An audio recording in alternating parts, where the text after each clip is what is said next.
E aí o que Oséias estava falando é que o povo ardia pelo pecado. Deixa eu falar só mais uma coisa sobre isso. Sobre o WhatsApp, sobre mídias, não é? O cara tá lá, ele sabe que, sei lá, o ponto fraco dele é essa questão, alguma questão de atração por outras mulheres, é o adultério, isso serve para mulher também, tá? Aí, o que você pode fazer? Você pode começar a ter armas contra isso.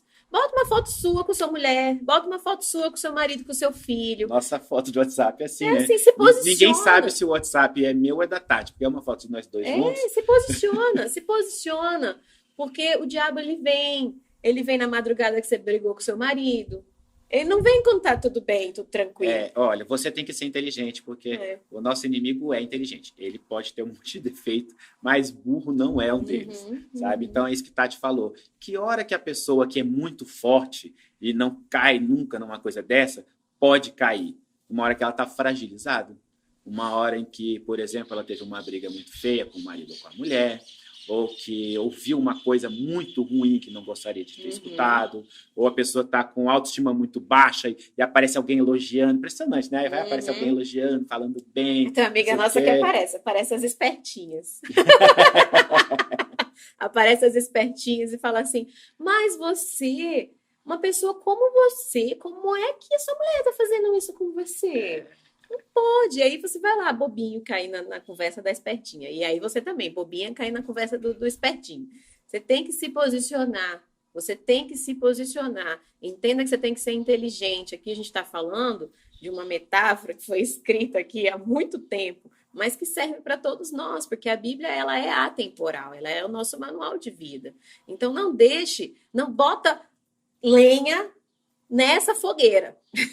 Aliás, eu vou te falar uma coisa que até nem tem tanto a ver com isso, mas tem a ver com o que você está falando, que é o seguinte, se você não quer esse tipo de brecha na sua vida, né, de, você está lá, está mal, você está com a autoestima baixa e tal, e aí de repente vem alguém lá que não é a sua esposa, não é o seu marido falar para você e te pegar num momento fragilizado, provavelmente você também não quer que o seu marido ou a sua esposa sejam pegos nesse momento fragilizado, sabe? Então, seja você a tratar bem a sua mulher e seu marido. Seja você a elogiar. Seja você a dar carinho. Seja você a falar palavras que aconchegam, ao invés de falar só palavras que afetam e que deixam a pessoa fragilizada para receber esse carinho, esse afeto de uma pessoa que não é você. Porque aí você diz assim, você não faz nada direito. Que coisa. Sabe, assim, você falou isso, falou aquilo. Você é assim mesmo. Essas coisas, assim, elas vão batendo. Tem muita mulher e muito homem que jogam maldição no esposo ou no marido, A gente falou isso no nosso episódio, onde a gente fala o papel do homem na família. Se você não assistiu esse episódio completo, vai lá no YouTube e assiste. Que é muito legal. A gente fala um pouco disso, das mulheres que amaldiçoam os maridos. E aí fala que o marido presta, não faz nada. Tem marido que amaldiçoa também. Essa mulher é uma chata, ela só reclama de tudo, ela só quer mandar, ela só quer não sei o quê. O cara também joga maldição nela, tá? Bom, e continuando aqui o que o Zé está dizendo, aí ele começa a falar essa coisa do pão, do bolo que não é virado, né? Em algumas passagens fala sobre o bolo que não é virado, o outro fala, só finalizar, o outro fala o pão mal assado, né? Ele fala sobre essa coisa do pão que está de dois lados diferentes. É que tem a ver com o anterior. Eu deixo. Nós estávamos no culto ontem e eu falei assim, olha só a sabedoria do pastor. Ele pediu para uma pessoa interceder pela outra e ele falou assim, mulher com mulher, homem com homem. Não é nem para orar marido com mulher. Então, você está na igreja, também tome cuidado. Tome cuidado que Satanás é astuto. Mas ele só veio me pedir uma oração. Mas eu vou interceder com ela. Eu vou passar as madrugadas na vigília. Vigia, porque é lógico que você vai ter uma intenção boa, você vai ter um coração ali, você quer ajudar, é lógico, não estou falando que você só pode ajudar a mulher, se você é mulher, e nem que você só pode ajudar o homem, se você é homem. Entenda o que eu estou te dizendo, entenda que existe um nível de sabedoria para isso. Existe um nível de sabedoria para você saber discernir. Nós vamos falar sobre o discernimento, mas você cuidado nas suas colocações, às vezes dentro da igreja, às vezes em células, não é? Você vai na casa das pessoas, não permita com que isso aconteça com você, não deixa Satanás te pegar nesse ponto. Vigia. Vigiar é você se prevenir por algo que pode acontecer, não é você remediar. É diferente, entendeu? Não é você depois pensar, o que você pode fazer com esse sentimento? Ai, o que eu posso fazer com essa tentação? Não. Vigiar é você antes, é você prevenir. Sabe? O que ele fez ontem foi muito legal, Eu muito me lembrei quando eu era professor universitário e eu nunca recebia uma aluna dentro da minha sala. Nunca. E se precisasse de alguma forma receber alguém, era de porta aberta. Sabe? E eu não dava carona para nenhuma aluna. E eu via que às vezes eu saía assim, num horário que era meio ruim e tal, sabe? Eu ficava meio olhando, às vezes eu até parava o carro e esperava a pessoa chegar na parada, assim, olhava e tal, mas eu não colocava no meu carro, sabe? Porque ainda que eu não viesse a ser tentado, mas eu não ia me colocar nesse tipo de situação para não ser tentado, mas ainda que não afetasse nada em mim, podia afetar alguma coisa na aluna, ou um terceiro podia falar, olha lá o professor Bruno, um carro para fulano de tal, sabe? Vigia. Era complicado. Então, eu sempre tinha esse cuidado. Graças a Deus, esse discernimento eu tinha. E, bom, aí falando sobre o pão. Agora sim. Agora você deixa, né? Só se eu lembrar de mais alguma coisa. Não. Já. Aí fica para outro vídeo. O que ele está querendo dizer ali é quando você está assado de um lado, está cru do outro, é que alguma área da sua vida pode estar nos propósitos de Deus, no altar de Deus, e uma outra área não. Ou que talvez você possa ter uma vida dupla, que você é de um jeito dentro da igreja e de outro jeito em casa. Ou de um jeito dentro de casa e outro jeito no trabalho ou na escola, sabe? São aquelas pessoas que elas não vivem sempre do mesmo jeito. Elas não estão sempre do mesmo jeito nos caminhos de Deus. Uma parte está assada, a parte está crua. É um pão encruado, assim, é um bolo ruim, sabe? Que no final ninguém quer. É isso que está dizendo. Porque a gente acaba se envolvendo com coisas do mundo. Você está no mundo, mas você não é do mundo. E aí você acaba fazendo coisas. Por exemplo, se você trabalha com vendas, nós trabalhamos com vendas, que a gente vende os nossos produtos pela internet, né? De outras áreas, né, que a gente trabalha.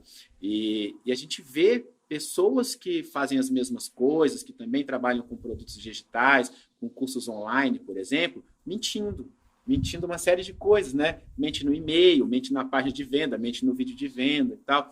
E a gente não faz isso.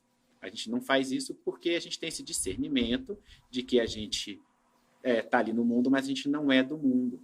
E quando a gente começa a permitir que essas coisas aconteçam, você pensa assim, não, todo mundo faz assim. É assim, é o normal. Isso é o corriqueiro. Não, isso não é o corriqueiro. Isso é o do mundo. Você está para fazer diferença no mundo. Uma coisa que Tati e eu estávamos conversando esses dias, por exemplo, a quantidade de cristãos que não cuida do próximo, tá? Que não cuida do mendigo, que não cuida da viúva, que não cuida do necessitado. E a gente vê tanto na palavra de Deus falando sobre isso, e quando a gente conversa sobre isso aqui no Mentalidade, uma pessoa fala assim, mas eu trabalhei para poder ficar bem, vou ajudar vagabundo. E a palavra de Deus não fala assim, ajude um mendigo desde que ele seja merecedor. Ajude uma viúva desde que ela esteja se esforçando. Sabe? Receba o estrangeiro desde que ele seja uma pessoa do bem. Assim como não fala, honre teu pai e tua mãe se eles forem bons pais. Fala, honre seu pai e sua mãe. Então a palavra de Deus fala para que a gente tenha esse amor pelo outro. Porque Deus é amor. E a gente tem que ter esse amor pelo outro. Eu estou dando um exemplo de coisas do mundo que a gente deixa afetar a nossa vida. Você vai me desculpar, mas ouvir um cristão dizer para mim que bandido bom é bandido morto, é ele dizer que ele não é cristão. Tá? E aí você pode me xingar, você pode falar o que você quiser aqui no comentário, mas eu não concordo com isso. Você tem que ser cristão e você tem que fazer diferença no mundo. Você não pode ser essa pessoa que está assada de um lado e está crua do outro. E é diferente de você ter um temperamento com uma pessoa e um temperamento com outra. Entenda, você é uma com o seu filho pequeno e você é outra com uma pessoa adulta. Claro, até as palavras que você fala, o carinho, o jeito, é outro. Você bem. Não é exatamente do mesmo jeito com todo mundo. Porém, você tem atitudes que condizem com aquilo que você é. Então, você está aqui, você está vendo a gente, você é um cristão. Você é um cristão, você tem atitudes cristãs. Você tem atitude cristã. com o seu filho, você tem atitude cristã no seu trabalho, você tem atitude cristã no supermercado. Não é só quando você passa a porta da igreja, que você fica educada, que você fica gentil, que você fica calma, pacífica, paciente. E aí sai da igreja, grita com todo mundo, sabe assim? Tijolos voam. Sabe o que acontece? Israel era para ser luz do mundo. E ali o que Oséias está dizendo é que aquela luz foi apagada, porque entrou no mundo e fez parte do mundo.